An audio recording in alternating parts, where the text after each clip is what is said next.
ओम नमः श्री यतिराजाय विवेकानंद सूरये सच्चित सुख स्वरूपाय स्वामिने तापहारिणे।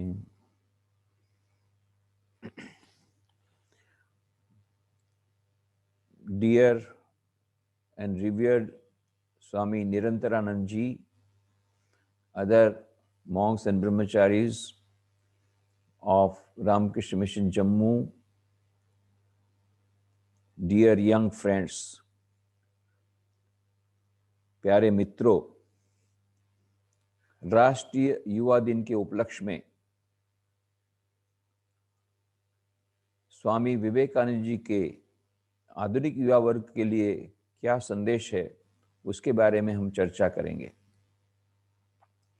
जैसा कि आप लोगों को मालूम है, स्वामी विवेकानंद जी का जन्मदिन 1985 से राष्ट्रीय युवा दिन के रूप में मनाया जाता है। 1985 में अंतर्राष्ट्रीय युवा वर्ष के उपलक्ष्य में भारत सरकार ने ऐसा तय किया कि एक दिन युवाओं को समर्पित होना चाहिए और समिति का गठन किया गया। उस समिति ने यह प्रस्ताव दिया कि चूंकि स्वामी विवेकानंद का संदेश आधुनिक युवा वर्ग के लिए अत्यंत प्रेरणादायी सिद्ध हो सकता है, इसलिए स्वामी विवेकानंद के जन्मदिन 12 जनवरी को राष्ट्रीय युवा दिन के रूप में मनाया जाए। इसलिए हमारा राष्ट्र 1985 से राष्ट्रीय युवा दिन मना रहा है। स्वामी विवेकानंद जी युवाओं से बहुत प्यार करते थे। उनके जितने प्रवचन हैं उसमें सुनने वाले श्रोता अधिकांश युवा थे, चाहे भारतवर्ष हो चाहे अमेरिका हो। उन्होंने जो पत्र लिखे, अधिकांश पत्र ये युवाओं को लिखे और वे कहा करते थे, मेरी आशा मेरा विश्वास युवा पीढ़ी पर है, वे ही मेरे विचारों को कार्यान्वित करेंगे, ऐसा विश्वास था उनका। और सचमुच में उन्होंने जो बातें कही थी वे सब उस समय के युवकों ने उसमें से बहुत प्रेरणा प्राप्त की। जो प्रवचन उन्होंने दिए थे कोलंबो से लेकर अल्मोड़ा तक, जब स्वामी विवेकानंद जी विदेश से वापस लौटे और कोलंबो उस समय भारतवर्ष में था, तो सबसे पहले उन्होंने कोलंबो में पैर रखा। 1897 में जब वापस लौटे, 3.5 साल तक पाश्चात्य देशों में वेदांत का अमृत उन लोग को पिला करके, शिकागो विश्व धर्म सभा में भाग लेकर के, तब उनका एक विश्व विजेता के समान उनका स्वागत हुआ प्रत्येक जगह पर। पहले तो वहाँ पर कोलंबो में, फिर रामनाड, रामेश्वरम, मद्रास, कलकत्ता, अल्मोड़ा, ये सभी जगह पर एक विश्व विजयी का जैसा स्वागत होता है, ऐसा भव्य स्वागत उनका हुआ। और इस स्वागत के उत्तर में उन्होंने जो अग्निमय भाषण दी, अत्यंत प्रेरणादायी भाषण, और उन्होंने वह आह्वान किया, उत्तिष्ठत जाग्रत प्राप्य वरान निबोधत, उठो जागो और लक्ष्य प्राप्ति तक रुको मत। और यह जो देश सोया हुआ था, गुलामी की निद्रा में सोया हुआ था, सैकड़ों वर्ष की गुलामी की निद्रा में वह जागृत होता है। और उस समय के युवकों को यह एक नई चेतना उनमें आ जाती है। और उस समय के जो युवक बोलते हैं कि स्वामी विवेकानंद की उस समय की जो असर थी युवाओं पर, उसका वर्णन हम नहीं कर सकते। और बाद में यही प्रवचन पुस्तकाकार में आते हैं, और ये इन पुस्तकों को पढ़ करके कितने ही युवाओं ने उस समय अपना जीवन का बलिदान दे दिया और हमारे राष्ट्र को स्वाधीन कर दिया। स्वामी विवेकानंद जी ने कहा था 50 वर्षों के भीतर भारत स्वाधीन होगा, और ठीक 50 वर्षों बाद भारत स्वाधीन हुआ। और वह भी स्वामी जी ने कहा था बिना युद्ध किए, और बिना युद्ध के स्वाधीन हुआ, ठीक 50 वर्षों बाद 1947 में। परंतु स्वामी विवेकानंद जी ने यह नहीं कहा था कि ये मेरा लक्ष्य है। तो लक्ष्य उनका क्या था? उन्होंने लक्ष्य रखा था मद्रास के अपने भाषण में कि हमारा लक्ष्य है समस्त विश्व पर विजय, up India and conquer the world by spirituality. Bharat खड़े हो जाओ और अपनी आध्यात्मिकता के द्वारा समस्त विश्व पर विजय प्राप्त करो। यह स्वामी विवेकानंद का सपना था कि जैसे पहले भारत विश्वगुरु था, आर्थिक क्षेत्र में तो महान था ही, सोने की चिड़िया उसको कहा जाता था। प्रत्येक क्षेत्र में, विज्ञान के क्षेत्र में, टेक्नोलॉजी के क्षेत्र में, प्रत्येक क्षेत्र में, संस्कृति के क्षेत्र में, आर्किटेक्चर, स्कल्पचर, प्रत्येक क्षेत्र में, कला, संस्कृति, संगीत, प्रत्येक क्षेत्र में ये अव्वल नंबर का था। फिर से पुनः चाहते थे स्वामी विवेकानंद भारत अपनी पुनः उस अवस्था को पुनः प्राप्त करे। इसके लिए अब हमारे युवकों को आगे आना पड़ेगा। स्वामी विवेकानंद की बहुत आशा थी। उस समय के युवकों ने राजनीतिक स्वाधीनता दिला दी।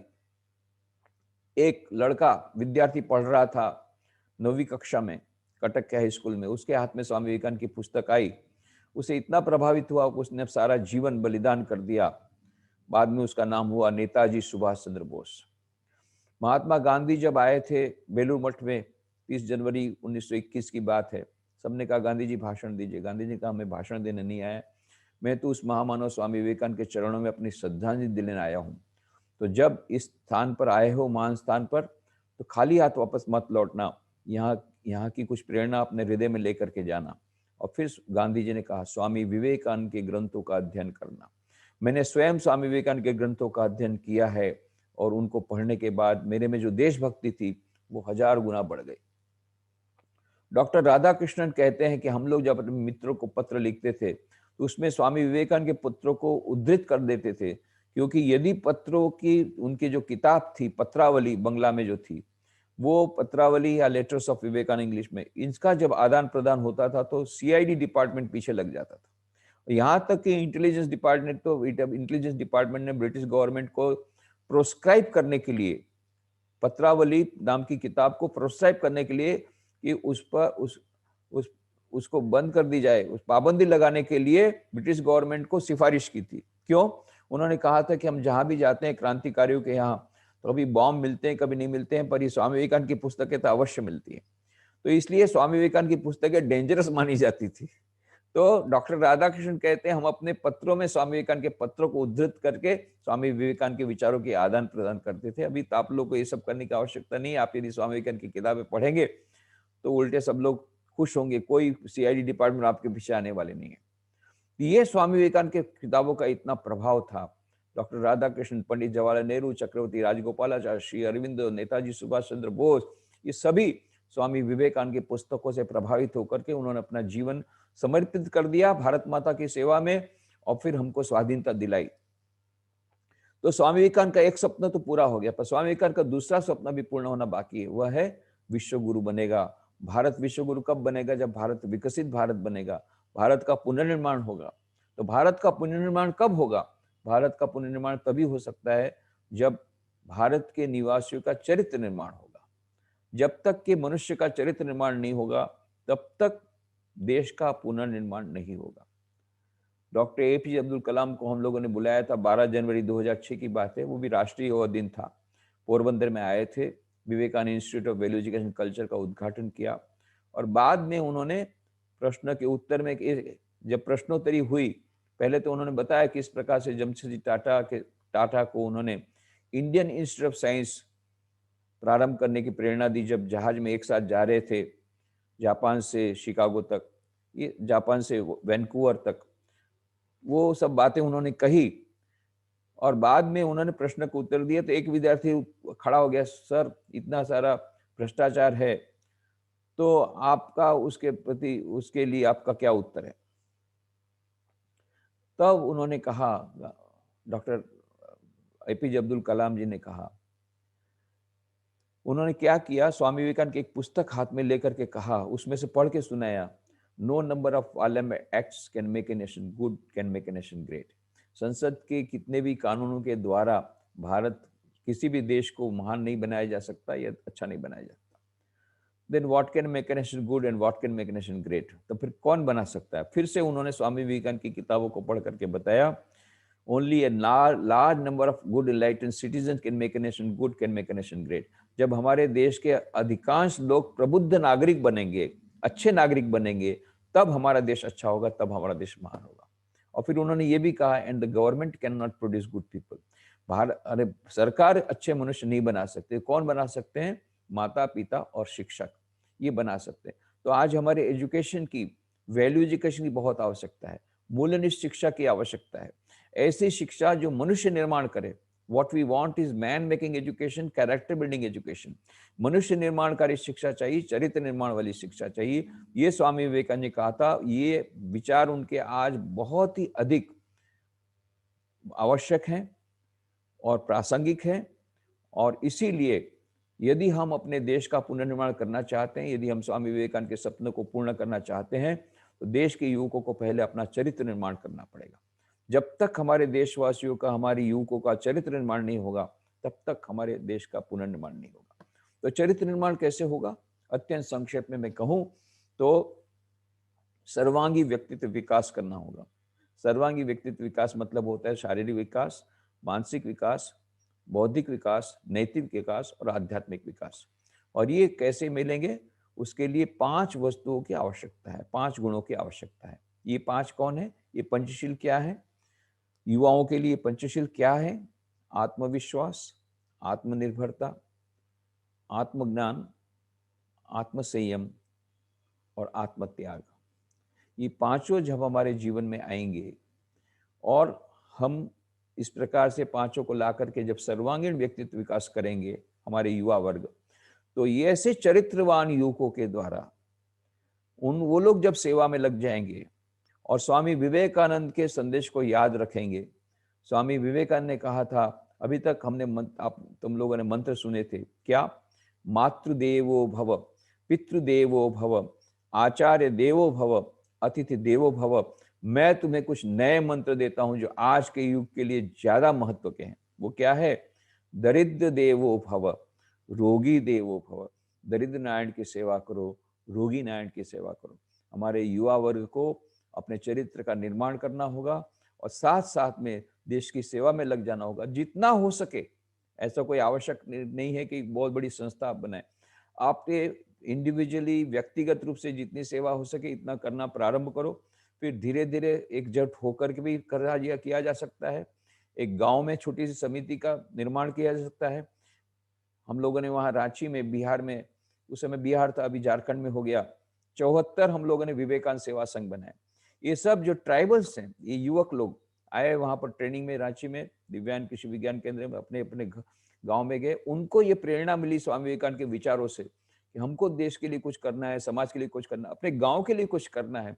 और ये बहुत अच्छी तरह विवेकानंद सेवा संघ के माध्यम से कितने सारे विकास के कार्य कर रहे हैं। वृक्षों का रोपण कर रहे हैं, जो निरक्षर बच्चों के हैं उनको पढ़ा रहे हैं, नाइट स्कूल शुरू की है। ऐसे बहुत सारे विकास के कार्यक्रम, इरिगेशन प्रोग्राम उन्होंने लिया है।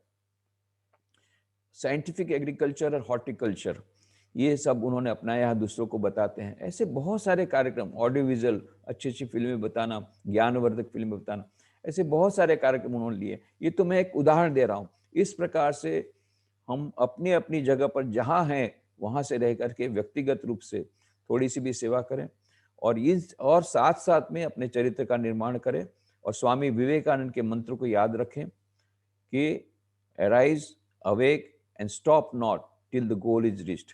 उठो, जागो और लक्ष्य प्राप्ति तक रुको मत। यदि हम इसको अपनाएंगे, इस मंत्र को याद रखेंगे, धीरे धीरे आगे बढ़ेंगे, अवश्य हम लक्ष्य को प्राप्त करेंगे। स्वामी विवेकानंद का सपना सिद्ध होगा।